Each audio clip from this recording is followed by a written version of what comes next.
में शामिल होने के लिए आज सुप्रीम कोर्ट के वकील श्रीमान भानु प्रताप सिंह आपके कैब कटरा पर आ चुके हैं। और जहां तक मेरी आवाज जा रही है वो लोग अब जितना जल्द हो सके वो यहाँ पहुंच जाए, क्योंकि ऐसे भी अभी बहुत हो गई है। और बहुत शुक्रगुजार हैं हम लोग, बहुत शुक्रगुजार हैं कि इन दबे कुचले लोगों की आवाज बन करके जो निकले हैं पूरे देश में भानु प्रताप जी, उनको दुआएं हैं सब तरफ से, उन औरतों की तरफ से भी, उन बूढ़ी माताओं की तरफ से भी, उन बुजुर्गों की तरफ से भी जिनकी आवाज बने हैं, जिनके साथ आज कोई नहीं है, उनका साथ देने के लिए श्रीमान भानु प्रताप सिंह ने जो कमर कसी है, हम उनका बहुत शुक्रिया अदा करना चाहते हैं। हमेशा हमेशा वो शुक्रिया अदा करते रहेंगे, जब तक जिंदा रहेंगे, जब तक जिंदा रहेंगे। भारत का हर एक दलित, भारत का हर एक मुसलमान, भारत का हर एक पिछड़ा, भारत का एक गरीब इनको अपना सब कुछ मानेगा, इनको कभी नहीं भूलेगा।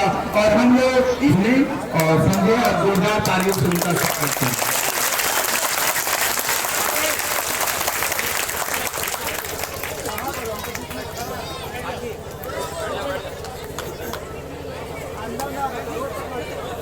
बाबा साहब डॉक्टर अम्बेडकर के चरणों में नमन करते हुए आज इस आंदोलन में शामिल हुए सभी मेरी माताएं, बहनें, बच्चियां, मेरे बुजुर्ग नौजवान साथी, आप सभी को मेरा जो भी नमो बुद्धाय, आदाब, सत श्री अकाल, नमस्कार। और आइए पहले जो भी टीम, जो साथी इस आंदोलन को लेकर चल रहे हैं और इतनी मजबूती से लगातार कर रहे हैं, उन सबको बहुत बहुत बधाई और धन्यवाद दो उनका। देखिए, ये जो सरकार कर रही है, ये सरकार पूरी तरह से गैर कानूनी काम कर रही है। हम शायद सहयोग उसे दे दें, हेलो, अगर काम कानूनी तो हो, गैर संवैधानिक भी है, यानी संविधान के विरोध में काम कर रही है, और गैर कानूनी भी है, कानून के विरोध में भी काम कर रही है। तो कहीं तो सही हो तो सहयोग दिया जाए ना। जब आप सब कुछ ही गलत कर रहे हो तो फिर गलत का भी अगर हमसे सहयोग की उम्मीद करते हो तो फिर हम भी गलत पे भागी हुए ना, तो हम गलत पे भागी क्यों होंगे? उनकी तो सत्ता चल रही है, हमें गलत के साथ देने से हमें क्या मिलेगा? हमें तो कुछ मिलने वाला नहीं। हाँ, अगर हम गलत का साथ देंगे तो हम जरूर बर्बाद हो जाएंगे, ये पक्की बात है। इसलिए सरकार गलत करे तो करे, हम गलत का साथ नहीं देंगे, बल्कि गलत का हम विरोध करेंगे, पूरी ताकत से विरोध करेंगे। सरकार गलत क्यों कर रही है, क्या गलत कर रही है, बस इसी को मैं आपको समझाऊंगा। देखिए, हमारे देश में नागरिकता देने का एक कानून है और उस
जी, तो हमारे देश में किसी को भी नागरिकता देने का एक कानून है और नागरिकता देने का या हम लोग नागरिक इस बात के लिए सबसे ज्यादा और सबसे पहले किसी में अगर इन नियमों को बनाया गया तो वो है हमारे देश का संविधान, जो 26 जनवरी 1950 को लागू हुआ।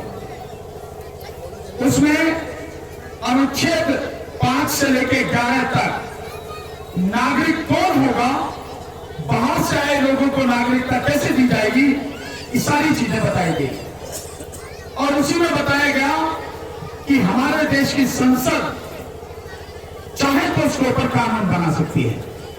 तो देश की संसद ने 1955 में नागरिकता का कानून बनाया। समय समय पर उसमें कुछ बदलाव, कुछ चीजें जोड़ी गई, कुछ हटाई गई, ये होता रहा।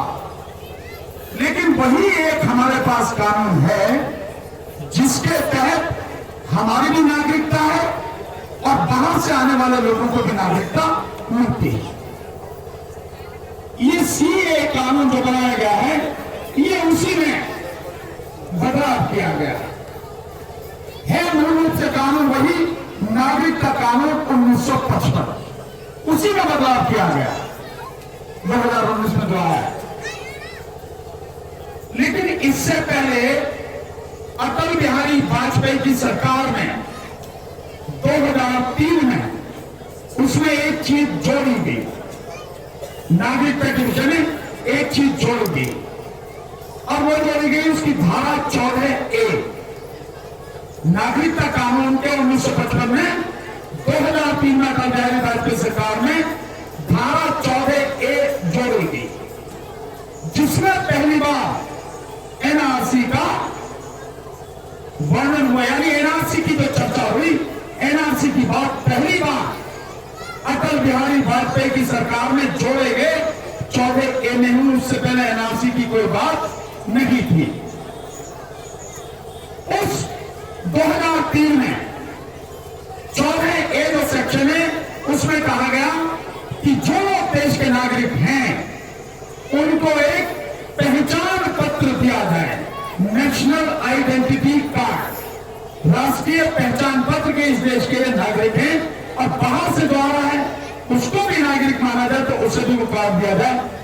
इतनी बात 2003 में सेक्शन 14A में जोड़ी गई। लेकिन उसमें एक जो बात थी वो बहुत जरूरी आपको समझनी।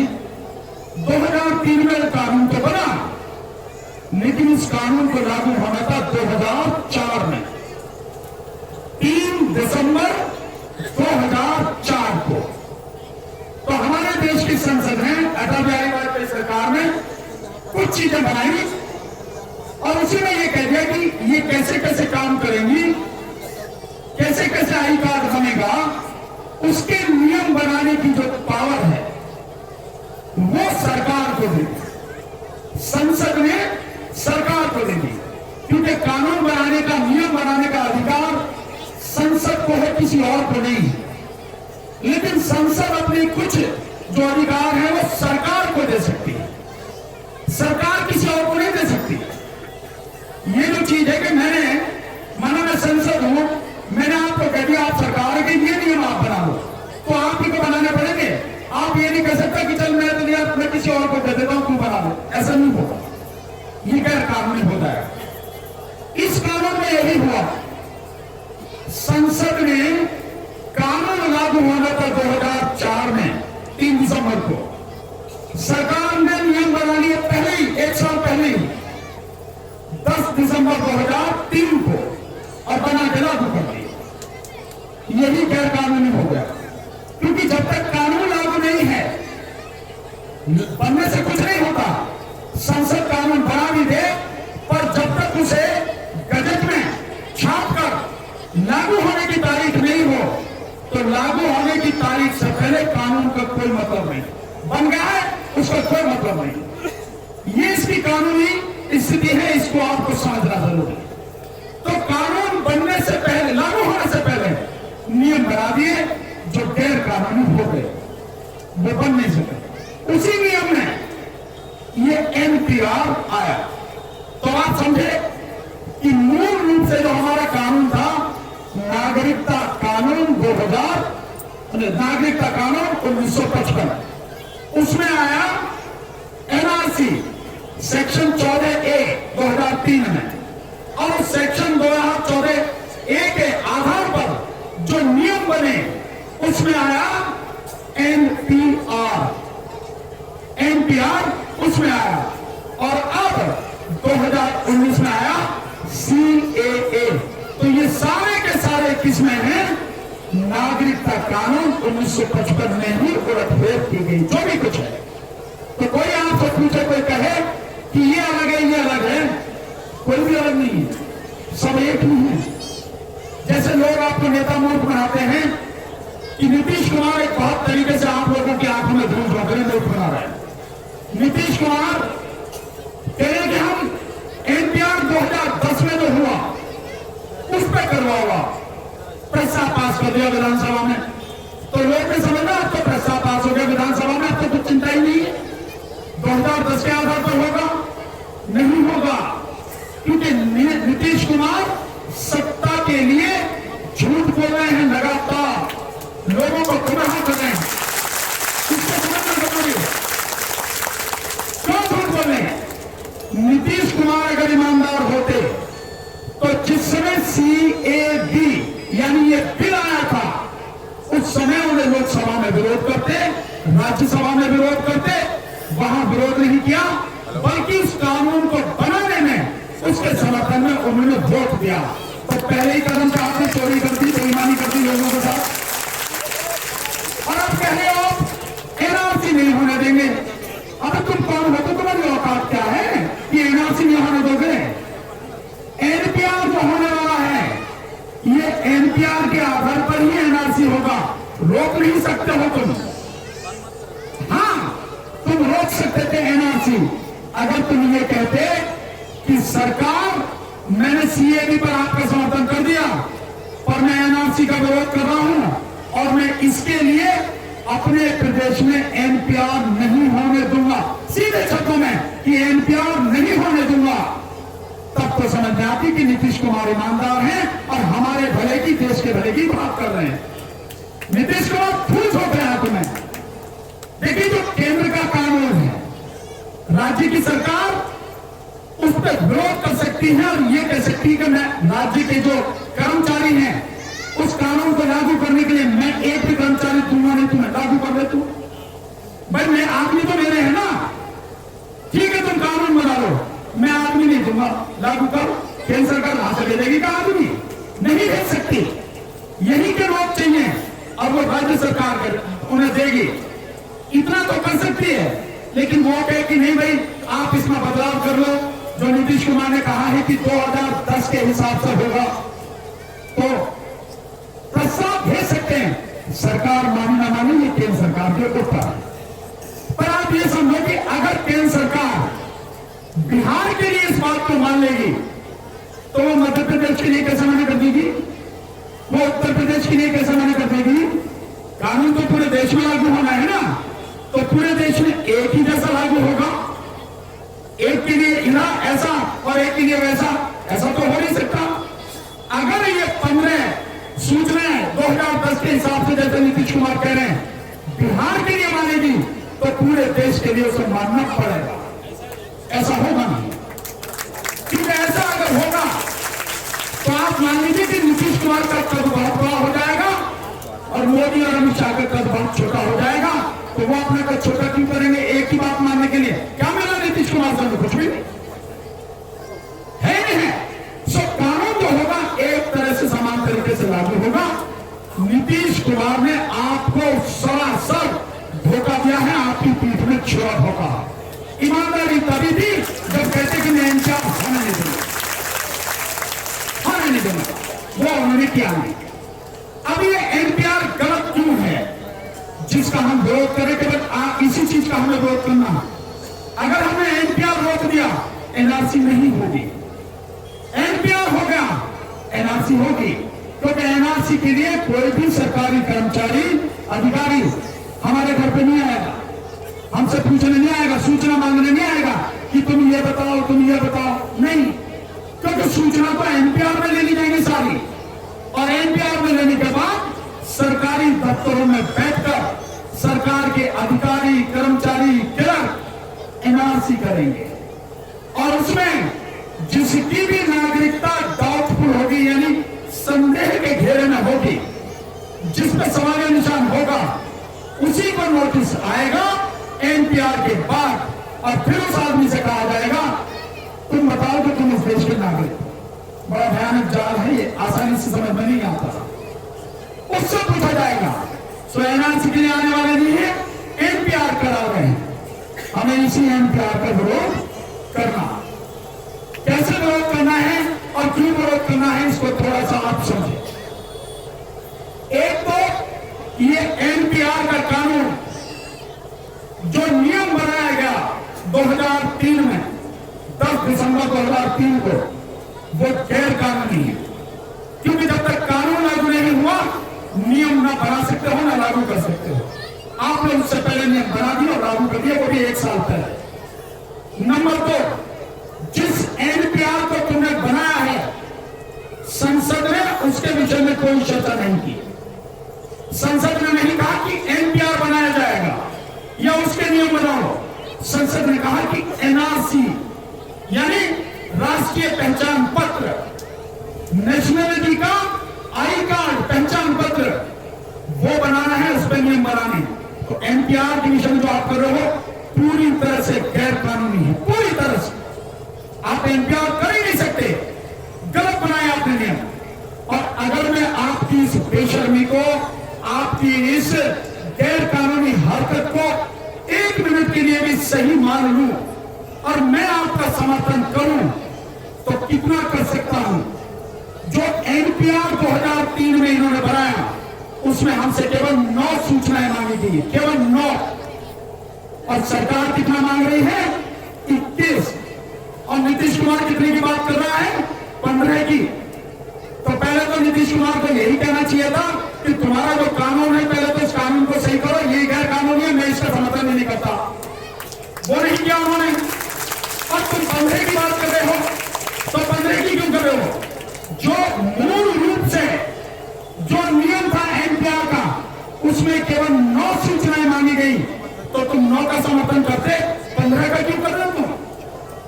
मतलब एक तो गैर कानूनी काम कर रहे हो और फिर गलत चीज का समर्थन कर रहे हो, और तुम लोगों के भले भी बनना चाह रहे हो, क्योंकि अक्टूबर में बिहार में चुनाव है, तो तुम चाह रहे हो कि पलटू महाराज इस बार फिर से मुख्यमंत्री बन जा। पलट गया आपके तो पूरी तरह तुम्हारा कुछ होने वाला नहीं है। गैर कानूनी काम आप करो। वो 9 सूचनाएं क्या है, इसको आपको जानना जरूरी है, जिसकी वजह से मैं कह रहा हूं सरकार पूरी तरह से संविधान के विरोध में, सुप्रीम कोर्ट के विरोध में और कानून के विरोध में काम कर रही है। वो 9 सूचनाएं शायद मुझे भी आपको किसी को देने में दिक्कत नहीं है। वो क्या है, कानून में मूल रूप से जो है नियम है, वो है नाम। यानी अगर आपसे एनपीआर के विषय में मांगा जाए तो आपसे पूछा जाएगा आपका नाम, गिनते रहना, नाम, पिता का नाम, नंबर 3 माता का नाम, नंबर 4 आप आदमी हो या स्त्री यानी महिला हो या पुरुष, नंबर 5 आपकी जन्म की तारीख, नंबर 6 आपका जन्म का स्थान कहां पैदा हुआ, नंबर 7 आपका पता वर्तमान और स्थायी पता क्या है, नंबर 8 आप शादीशुदा हैं या नहीं, अगर शादीशुदा हैं, आदमी है तो आपकी पत्नी का नाम और औरत है तो उसके पति का नाम। 8 हो गई। और नंबर 9 आपकी पहचान का चिन्ह क्या है, यानी चेहरे पे, हाथ पे कोई निशान होता ना जिससे व्यक्ति को पहचाना जाता, ये चिन्ह क्या है। हकीकत में जो मूल रूप से 2003 में नियम बना, केवल ये 9 सूचनाएं, केवल इतनी ही सूचनाएं सरकार मांग सकती है, इससे ज्यादा एक भी सूचना मांग नहीं सकती। और सरकार कितनी मांग रही है, 21 सूचना। क्यों दे दोगे तुझे, होती कौन हो तुम? सरकार में तो ये समझ लो कि तुम जो करोगे वो करोगे। अरे जनता से ऊपर कोई नहीं था, संविधान से ऊपर कोई नहीं था, ना आज है और ना कल होगा। तुम्हारी तो नहीं हो सकता। ओबीसी का विरोध करना। सो मैं ये तो आपको कानून की स्थिति है इसलिए बता रहा हूं, कल कोई आपसे पूछे उसे बताना झूठ मत बोलो, कानून ये है, नियम ये है, जिस दिन ये नियम लागू करेगा उस दिन सोचेंगे अब जा यहां से। इसलिए बता रहा हूं आपको क्योंकि सरकार हमेशा जो काम करती है लोगों को सही जानकारी नहीं देती, सही सूचना नहीं देती, उन्हें गुमराह करती है, सच को उनसे छुपाती है, तभी उनकी दुकान चलती है। जिस दिन जनता को इनका सच पता लग जाएगा ना, ये जनता के सामने नंगे हो जाएंगे और जनता इन्हें उठाकर फेंक देगी।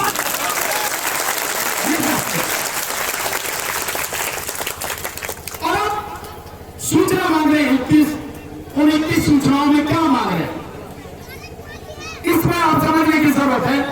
इसमें बहुत से लोग मैं अनुवाद ना समझ पाऊंगा, विचारों को मूर्ख तो नहीं कर सकता, लेकिन ना समझ है जो ये समझ रहे हैं कि इससे केवल मुसलमानों की नागरिकता जाएगी।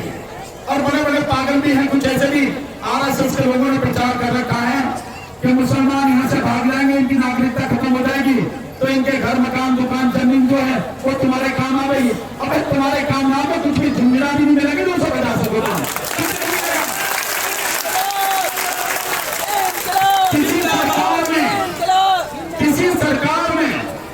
किसी चौकीदार में और तहसीलदार में इतना दम नहीं है कि मुसलमानों की नागरिकता खत्म कर दे, हो ही नहीं सकता ये किसी हालत में। ये मूर्ख बनाने वाली बात है क्योंकि अनपढ़ जनता है भाई, अनपढ़ जनता उसे बेचारे को पता ही नहीं है तो उसके सामने जो चाहो कहना मान लेती है। पर हम भी तो बता रहे हैं सही बात क्या है और ये कानूनी बात बता रहे हैं। तो एक सवाल जिसमें मैं पूरे दावे के साथ कर सकता हूं कि हिंदुओं तक की भी नागरिकता जाएगी और इसकी देश की जो 130 करोड़ की आबादी है, 90 करोड़ से लेके 100 करोड़ लोगों की नागरिकता जाएगी। तो मुसलमान तो 22 करोड़ ही है बस, इससे ज्यादा तो नहीं है। तो चलो मान लो मुसलमानों की चलेगी 22 करोड़ की, तो बाकी कौन है? 80 और 78 करोड़ कौन है? उनकी भी नागरिकता जाएगी ना। वो कौन है? वो मुसलमान तो नहीं है ना। तो वो कौन होंगे? दलित, आदिवासी, ओबीसी, जो अपने आप को हिंदू समझ रहे हैं। अगर तुम हिंदू कभी थे नहीं, ये तो चंद जो है ना, ये ब्राह्मण बने ठाकुर, ये तुम्हारे हिंदुओं के लोग इस्तेमाल करते हैं, कभी नहीं थे। तुम उनकी नजर में शूद्र हो, शूद्र। ये मैं नहीं कह रहा, ये हिंदुओं के धर्म ग्रंथ, चाहे वो रामायण हो, चाहे महाभारत हो, चाहे ऋग्वेद हो या कोई भी इनका धर्म ग्रंथ हो, यही सारे धर्म ग्रंथ आज के समय में जो एससी, एसटी, ओबीसी यानी कि दलित, आदिवासी और पिछड़े वर्ग के लोग हैं, ये सारे के छात्र उनके हिंदुत्व के धर्म ग्रंथ में शूद्र है, शूद्र। और शूद्र की औकात क्या है इस देश में? शूद्र की औकात है ऊपर के जो 3 हैं, सबसे पहले ब्राह्मण, उससे नीचे क्षत्रिय और उससे नीचे बनिए, इनकी सेवा करना। बस तुम समझ रहे हिंदू? अगर तुम्हें ये हिंदू समझते तो तुम्हें तुम्हारा हक दे देते। आजादी के 73 साल बाद, संविधान लागू होने के 70 साल बाद अभी तुम्हें तुम्हारा हक नहीं दिया। इनसे पूछो जरा शेड्यूल कास्ट से, तुम्हारा रिजर्वेशन कौन था? मुसलमान था ना। 22.5% शेड्यूल कास्ट का, शेड्यूल कास्ट का रिजर्वेशन है और अभी तक केवल 12% पूरा है। ये 10-11% रिजर्वेशन कौन था? क्योंकि मुसलमान के तो जो सरकार में भागीदारी मुश्किल से 1% है, इससे ज्यादा तो है नहीं। कौन था तुम्हारा रिजर्वेशन? 70 साल से तुम्हारा हक कौन खाता? यही खा रहे तीनों ऊपर के। और ओबीसी जिसकी आबादी 52% है, यानी आधी से ज्यादा, रिजर्वेशन मिला 27% और हकीकत में आज की तारीख में रिजर्वेशन उनको मुश्किल से 10 या 12%। तो तुम्हारा रिजर्वेशन कौन खा रहा है? 15%।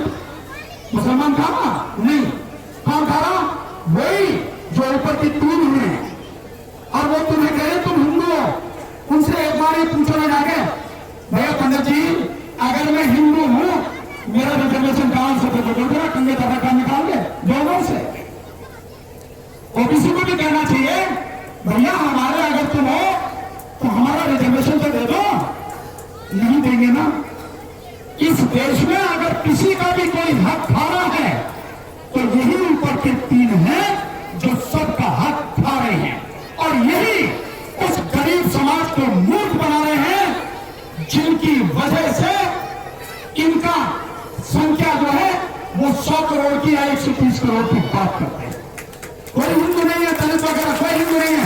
तुम दलित हो, तुम शूद्र हो, तुम्हारा केवल इस्तेमाल कर सकते हैं और कुछ नहीं, वो भी मुसलमान के खिलाफ। क्योंकि अगर तुम्हें अपने में जोड़ेंगे तभी तो मुसलमान अल्पसंख्यक होगा।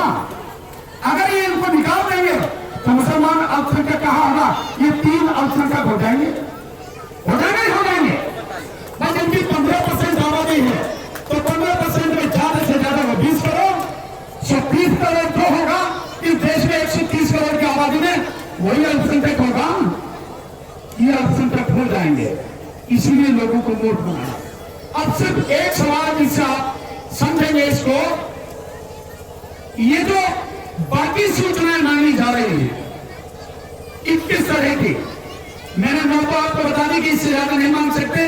अब इसके आगे तो मांगी जा रही है, वो है आपके माता पिता कहां पैदा हुए, कितने लोगों को मालूम होगा? और इससे भी आगे आपके माता पिता की जन्म की तारीख क्या है? अकेला यही सवाल कि आपके माता पिता की जन्म की तारीख क्या है, यहां जितने भी लोग बैठे हैं ना, मैं लिख के दे सकता हूं, जितने भी हैं 80% लोगों को अपने मां बाप की जन्म की तारीख नहीं पता है ना? और जन्म की तारीख नहीं पता तो जन्म का सर्टिफिकेट कहां से लाओगे? वो तरीबार कहता कि जन्म का सर्टिफिकेट ही असली है नागरिकता का जो कागज है और कुछ नहीं। वो अब तो नहीं मांगेगा, मना कर रहा, लेकिन जब एनआरसी करेगा बैठ के तब नोटिस आएगा, भैया अपने अब्बा का वो तो बता दो, अम्मा का, अम्मी का, मम्मी और पापा का कि जन्म का प्रमाण पत्र कहां है। तब क्या करोगे? अब नहीं मांग रहा वो, क्योंकि मूर्ख बना रहा, वो समझ रहा भेजा उसी के पास है, हमारे पास नहीं है, ये समझ रहा हो। इसलिए सरकार के झांसे में मत आना। दिक्कत इस देश की सबसे बड़ी यह है कि इस देश का बेड़ा गर्क यहां के नेताओं ने क्या है, एमएलए, एमपी और मंत्रियों ने क्या है, प्रधानमंत्रियों ने क्या है। अगर नेता ईमानदार होते हमारा देश दुनिया में नंबर 1 होता, लेकिन नेताओं की वजह से देश का बेड़ा गर्क हो रहा है। और ये नेता लोगों को अंधकार में रख के, उन्हें अंधविश्वासी बनाए रखे, उन्हें अंधभक्त बनाए रखे, उन्हें अशिक्षित बनाए रखे, अपनी रोटियां सेकते हैं, बस इतना ही है। इसलिए ये झूठ बोल रहे हैं। झूठ 3 तरह के बोले प्रधानमंत्री, गृह मंत्री ने। एक तो बोला आपकी मर्जी है, एनपीआर में जो सूचना देना चाहो दे देना, जो नहीं देना चाहो मत देना, यही बोला ना। दूसरा उसने यह कहा कागज की जरूरत नहीं है। हाँ, कागज की जरूरत तो नहीं है, अब तो नहीं मांग रहा, लेकिन जब आएगा नोटिस तब तो कागज मांगेगा, मैं कहां से लाऊंगा। और तीसरा, जरा मैं किसी को उस पर भी डी नहीं लिखा जाएगा। डी का मतलब क्या है? डाउटफुल, यानी संदेह के घेरे में, भैया इसमें कुछ गड़बड़ है, ऐसे समझो आप, गड़बड़ है इसमें, जवाब दे दो इसका। किसी के कागज पर नहीं लिखा जाएगा। इसी 12 तारीख को 2 दिन पहले गृह मंत्री ने राज्यसभा में ये कहा और गुलाम नबी आजाद ने कहा कि मंत्री जी मेरे सिवा नहीं, आप कह रहे हो डी नहीं लिखा जाएगा। हाँ, मैं कह रहा हूं डी लिखा जाएगा, डी नहीं लिखा जाएगा। तो आप ये पूछो उससे, तेरे कानून में तो है कि डी लिखा जाएगा, तू कह रहा कि डी नहीं लिखा जाएगा। जब डी लिखा ही नहीं जाएगा, किसी की नागरिकता पर कोई संदेह ही नहीं है, अबे तो कहीं को रहा एनपीआर बाबा हो गया क्या? अच्छा, सब कुछ ठीक ही है, जब सब कुछ ठीक है तो कहीं तो रहा। मतलब एक बहुत मोटी सी बात है, कोई भी आदमी पूछ सकता है, गड़बड़ है तभी तो कराना ना। या तेरी नियत में कोई खोट है। अब नियत में क्या खोट है मैं जानता हूं। इस देश को तुम हिंदुओं का देश बनाना चाहते हो, जो हो बने। ना तो हिंदुओं का देश कभी था, ना आज है,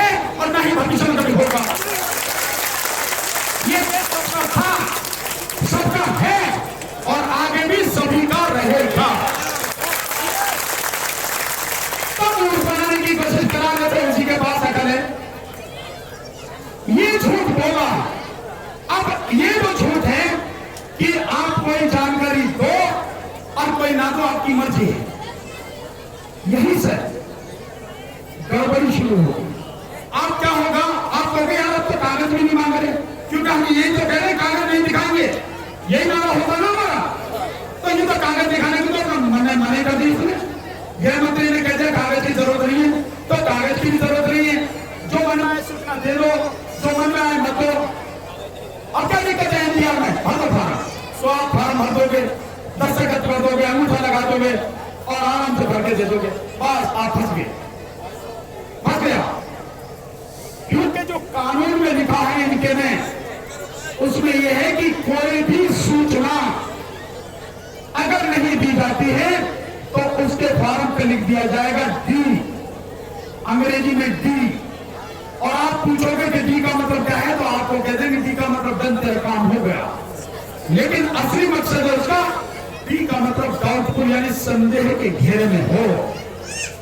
और जब ये एनपीआर के बाद सरकारी दफ्तरों में बैठकर एनआरसी करेंगे, तब जिन जिन के उस पर डी है उनको नोटिस जाएगा, भैया आजा और तू बता तू इस देश का नागरिक है। और मैंने आपको बता दिया, आप अपने माता पिता की जन्म की तारीख नहीं बता पाएंगे, इस देश की 90 से 100 करोड़ लोग नहीं बता पाएंगे, उनका सर्टिफिकेट नहीं दे पाएंगे, तो उनके डी लगना ही लगना है। तो इतने लोग एनआरसी से बाहर हो जाएंगे, नागरिक नहीं रहेंगे। और जो नागरिक नहीं है उसे वोट देने का अधिकार नहीं है, और जो नागरिक नहीं है उसे इलेक्शन लड़ने का अधिकार नहीं है। तो ना तो वोट देने का अधिकार, ना इलेक्शन का अधिकार, ना आप नागरिक हो, तो आपको जमीन जायदाद घर मकान दुकान रखने का भी अधिकार नहीं है। सरकार उन्हें जब्त करेगी। आपको बैंक में पैसा रखने की जरूरत नहीं है, सरकार उन्हें जब्त करेगी। और फिर आपको क्या करेगी, भैया बहुत रह लिया तो इस देश में, अब आएगा डिटेंशन कैंप। और डिटेंशन कैंप का मतलब है जेल से भी बदतर भयानक एक कैद खाना। 90 से 100 करोड़ लोगों को उसी कैद खाने में डालने की सरकार की साजिश है। और जो सूचनाएं मांगी गई उसके बाद कागज की जरूरत नहीं है, लेकिन मेरी कोई भी बात मेरी नहीं दी जाएगी। सब चीज सरकार के सामने आ जाएगी जो सूचना सरकार मांग रही। क्या माता पिता का जन्म स्थान, माता पिता की जन्म की तारीख, अब आगे मेरा आधार कार्ड नंबर, मेरा पैन कार्ड नंबर, मेरा वोटर कार्ड नंबर, मेरा ड्राइविंग लाइसेंस नंबर, मेरा पासपोर्ट नंबर और मेरा फोन नंबर। और ये सारे आपस में जुड़े हैं, सब आपस में जुड़े हैं। मेरा फोन नंबर मेरे आधार कार्ड से जुड़ा है, मेरा आधार कार्ड मेरे पैन नंबर से जुड़ा है, मेरा पैन नंबर आधार कार्ड फोन नंबर ये मेरे बैंक के खाते से जुड़े हैं। मुझे गैस नहीं मिल सकती आधार कार्ड के बिना, मेरा रेलवे में रिजर्वेशन नहीं हो सकता आधार कार्ड के बिना, मेरे बच्चों का दाखिला नहीं हो सकता आधार कार्ड के बिना, मुझे अगर मैं फोन लेने जाऊं वो नहीं मिल सकता आधार कार्ड के बिना। अबे तो सारी चीज तो तुमने जोड़ दी। अगर एक चीज पता लग गई तो मेरी तो सारी जन्म कुंडली तुम्हें पता लग जाएगी, रह क्या जाएगा? तो मेरा अपना क्या रह गया? मैं क्या हूं? मैं एक इंसान हूं, और इंसान के नाते जो हक मुझे होने हैं, जो अधिकार मिलने हैं, वो मेरे देश के संविधान ने मुझे दे रखे हैं। और इसमें जो मेरा अपना सब कुछ है उसकी जानकारी किसी को भी नहीं होनी चाहिए। इसके लिए मुझे मेरे देश की सबसे बड़ी अदालत सुप्रीम कोर्ट सहयोग देती है, मेरा समर्थन कहती है, मेरी रक्षा करती है। और वो कहती है 24 अगस्त 2017 को सुप्रीम कोर्ट की 9 जजों की बेंच ने, संविधान पीठ ने 9 जजों की, उसने एक फैसला दिया और उस फैसले में यह कहा कि Aadhaar card number, PAN number, phone number, ये जितनी भी सूचनाएं हैं ये हर व्यक्ति की उसकी निजी सूचनाएं हैं, और ये निजता का अधिकार है। कोई नहीं मांग सकता, न कोई सरकार, न केंद्र की, न राज्य की, न कोई सरकारी अधिकारी या कर्मचारी नहीं मांग सकता। और ये मुझे जो मूलभूत अधिकार, जीने के अधिकार मेरे संविधान में मिले हैं, ये उनमें आते हैं। इसलिए सरकार को कोई अधिकार नहीं है। और सरकार मेरे से मांग रही है, मैं दूं? नहीं दूंगा। दे नहीं सकते कि बात नहीं दूंगा, नहीं दूंगा। बिल्कुल ऐसा हिंसक हो, तू कितनी भी कहने नहीं दूंगा, तेरे मुझे मेरे संविधान ने दिया है, मेरे सुप्रीम कोर्ट ने नहीं दिया, नहीं दूंगा। तुझे जानकारी सिर्फ उतनी दूंगा जो 9 जानकारी नियम के अनुसार है, उसके अलावा नहीं दूंगा। और वो भी जब दूंगा जब केवल 9 ही जानकारी का कागज, सरकारी कागज लेके आवेगा, सरकार का ठप्पा लगा के, उससे पहले उसे भी नहीं दूंगा। कभी यही सोच रहा, क्योंकि सरकार बहकर सकती है, झूठ बोल सकती है। अच्छा कोई बात नहीं, तुम 9 देना चाहते हो, 9 ही दे दो, तो बाकी तो खाली रह गई ना। और जो खाली रह गए, मैंने बता दिया, वो आएंगे संदेह के घेरे में, और फिर तुम्हारी बाकी जिंदगी लाइन में रख के अपनी नागरिकता सिद्ध करने में निकल जाएगी। तो कहे नहीं, कुछ नहीं। तो जो भी एनपीआर के लिए 1 अप्रैल से आपके घर में आएगा, बड़े प्यार से उसे सलाम करो, नमस्कार करो, जय भीम करो, आदर करो, सत श्री अकाल करो, है ना। आप उसे घर में बिठा के पानी पिलाओ, चाय पिलाओ, बिस्कुट और नमकीन पिलाओ। और जब वो पूछेगा भैया आप उसमें जरा बता दो, घर में कितने बच्चे हैं, क्या क्या करते हैं, कौन कौन है, उम्र क्या है, कौन नंबर क्या, तुम मौनी बाबा बन जाओ, मौन रहता। भैया मैं तो बोलता नहीं, आज मेरा मौन रहता। कुछ जानकारी देनी नहीं है, कुछ भी जानकारी देनी नहीं है। सरकार कितना भी कोशिश कर ले, मुंह ही नहीं खोलना है। इतने समझाने के बाद भी अगर कोई व्यक्ति जानकारी देगा या अंगूठा लगाएगा या साइन करेगा, कोई नहीं बचा पाएगा। इस धरती पर तुम्हें बचाने वाला कोई नहीं है। उस व्यक्ति की नागरिकता खत्म होगी ही होगी। तो फैसला तुम्हारे हाथ में। और आपको एक और बढ़िया बात है, कोरोना हो रहा है, कोरोना, तो अब तो कोई भी सरकारी कर्मचारी अधिकारी आवे, उसे घर में भी मतलब घुसने देना, भैया भाई खड़ा करवा लो। पहले ये बता तुझे कोरोना है या नहीं है, इसका सर्टिफिकेट आया, जांच भाई माना उसे कोरोना हो गया और मैं सरकार के चक्कर में घर में बिठा लूं, तो मेरे घर में कोरोना हो जाएगा ना। पहले सर्टिफिकेट देखा मोदी से, कोरोना नहीं है ना।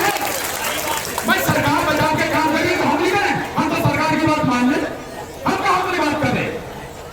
कोरोना फैले नहीं, उसी के लिए तो हम ये सारे जो एहतियाती कदम उठा रहे हैं। तो जो भी आवे भैया दरवाजे भारी खड़ा कर, ये बता कागज है, सर्टिफिकेट, तुझे कोरोना नहीं है, फिर आने देंगे। और फिर भी क्या हाँ लिया है सर्टिफिकेट, आजा, फिर मुंह बताना लगा लेंगे, मोहन भरता भैया हम नहीं जानते कुछ भी। ये अनुशासन करना, यही हमारी लड़ाई का तरीका है, इसी से हम जीतेंगे। और मैं विश्वास के साथ आपको बता रहा हूं, आप में से किसी को भी डरने की जरूरत नहीं है। अमीर हो, गरीब हो, इस जाति का हो, उस जाति का हो, इस धर्म का हो, उस धर्म का हो, छोटा हो, बड़ा हो, बच्चा हो, जवान हो, बूढ़ा हो, कोई तुमसे तुम्हारी नागरिकता नहीं छीन सकता। तुम इस देश के नागरिक थे, इस देश के नागरिक हो और हमेशा इस देश के नागरिक हो।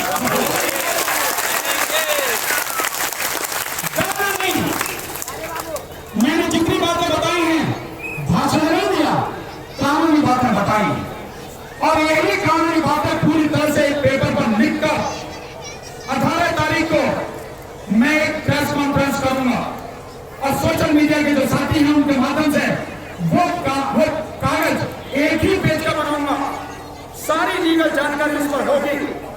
और उस कागज को आप सारे के सारे लोग, सबके सब लोग, वो सब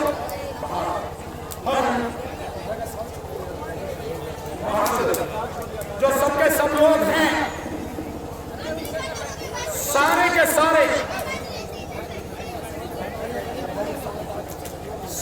सारे लोग उसको डाउनलोड कर लेना और उसकी फोटो कॉपी करा के अपने पास रखना और पढ़ लेना, समझ लेना। और जो भी एनपीआर के लिए आए, जैसे मैं बताया है, इसी तरह से उससे पूछना, घबराना नहीं, बिल्कुल डरना नहीं, बिल्कुल भी। जो मैंने बता दिया वो आपको पूरा सही बताया है, जरा सा भी परेशान होने की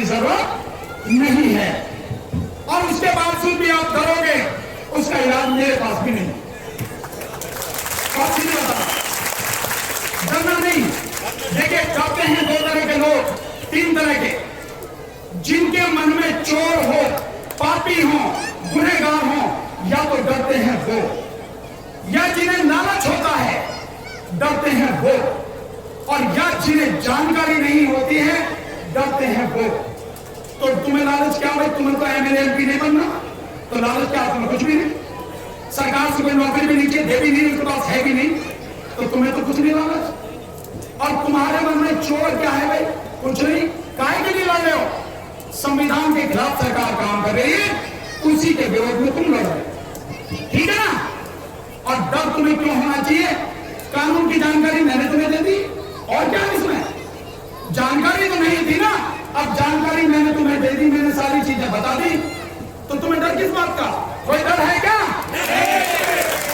ये नहीं बोले दरवाजे, लगता है इन्हें डर है। बताओ